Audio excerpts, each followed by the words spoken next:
Constitutional change, it isn't a phrase guaranteed to make you sit up and listen, but Labour thinks it may, because today the Labour leader, Sir Keir Starmer, promised the biggest ever transfer of power from Westminster to the British people, if elected.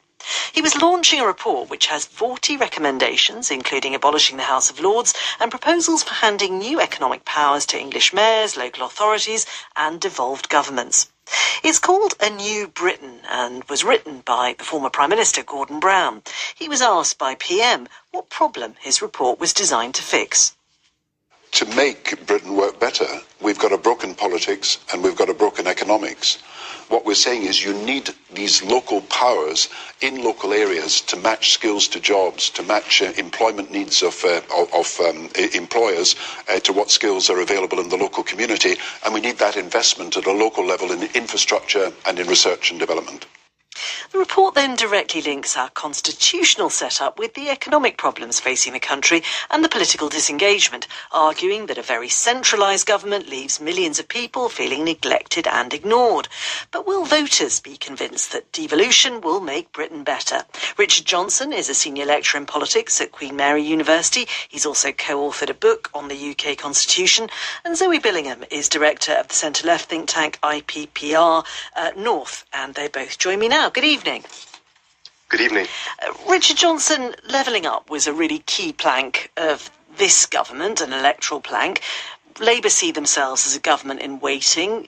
Does this all suggest that actually there's a consensus that devolving power away from Westminster is actually rather a good political idea? I think there has been a consensus around devolution for the last 25 years or so, which is surprising because when you go back to the 1990s, it was much more closely contested. And indeed, Wales only very narrowly voted for a devolved assembly in the late 1990s. What I would put back to Gordon Brown is, has devolution actually delivered what the proponents of devolution in the 1990s suggested it would? Has it brought the country closer together? Has it improved standards of living in the devolved parts of the country?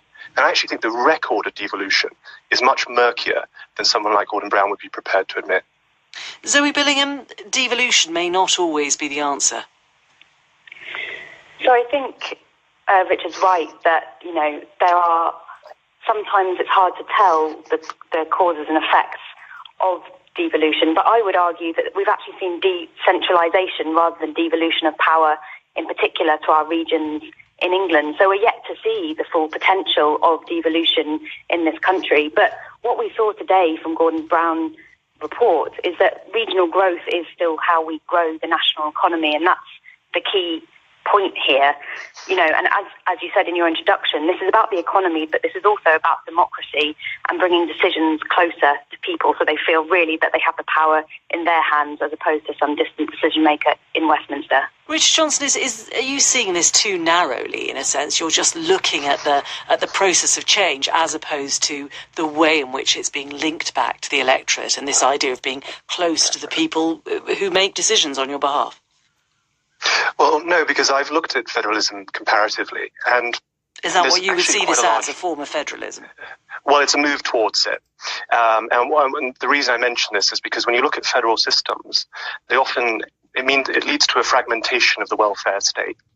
And what this means is that actually it entrenches inequality. There's a famous line in academic literature, which is federalism means inequality. And of course it does.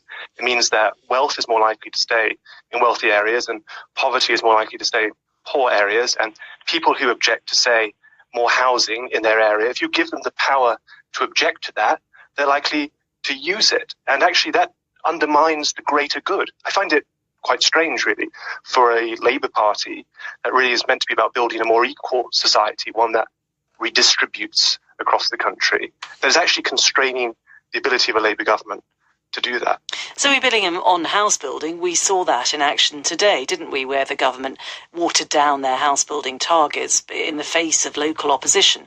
Is a Labour government proposing something that will hamstring their ability to make decisions? I think one of the questions Keir Starmer was asked today is, you're looking at the prospect of winning power and the first thing you want to do is give it away. Well, I think house building is one of those perennial topics that is unpopular politically, whether the decision is taken at the national or local level. So it's a tough decision because people generally want to protect the value of their property for those who are already fortunate enough to own their own property.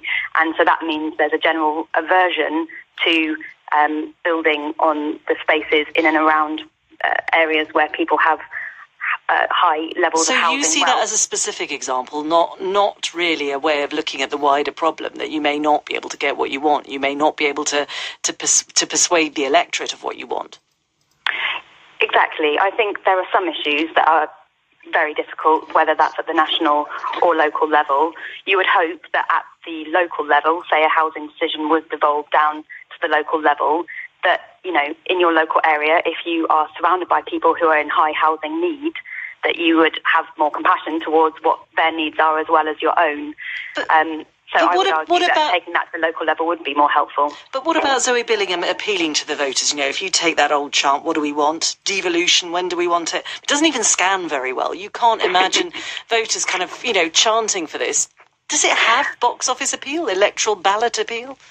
Well, funny you should say that, because I do think that there's a point there that devolution is often spoken about in quite abstract terms by those of us who work on it. But actually projects that we're doing at IPPR North to actually speak to people on the ground about how they experience, you know, their day-to-day interactions with power show that people want to be better informed. They want to know what's going on in their local area. They want to be able to influence decision makers, but they simply don't know how. And that's not surprising when decisions are made so far from them. So actually what we hear from people is they want that influence and they want that voice. Richard Johnson, the report noted the further we went from the centre of our country's political power, Whitehall and Westminster, the stronger the sense of neglect and the deeper the loss of trust. Does that suggest there is, you know, Labour seems to have found that there is this yearning for greater power? Well, I think that's a question about using national planning, actually, to ensure that we're placing industries and training and support and investment across the country. We haven't had a proper industrial strategy in this country for many years. That's not a constitutional point. And I think also, you know, part of the issue about creating kind of regional assemblies and so on is that actually there's a paradox, which is the closer you get to people in terms of where decisions are made, actually the less people know what's going on. People, I think, are much less likely to know what the political debates are in their own council chamber than are the debates in the House of Commons. So, you know, I just think this is kind of quite lazy thinking that, you know, to be honest, I think Gordon Brown has been saying the same thing for 20-odd years. I was a bit surprised Keir Starmer brought him in, really, because I'm not sure that the record of constitutional reform under New Labour is exactly one of its glistening achievements. Zoe Billingham, very briefly, you know, why Westminster may not be the most popular among voters, but devolving power doesn't necessarily mean that you get better governance, does it?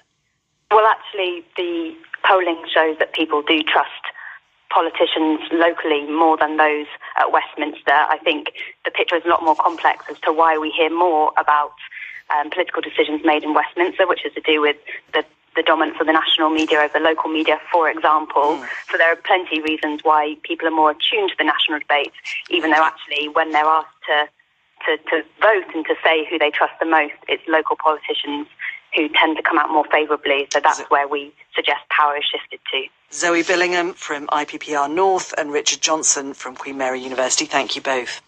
Well, abolition of the House of Lords is just one aspect.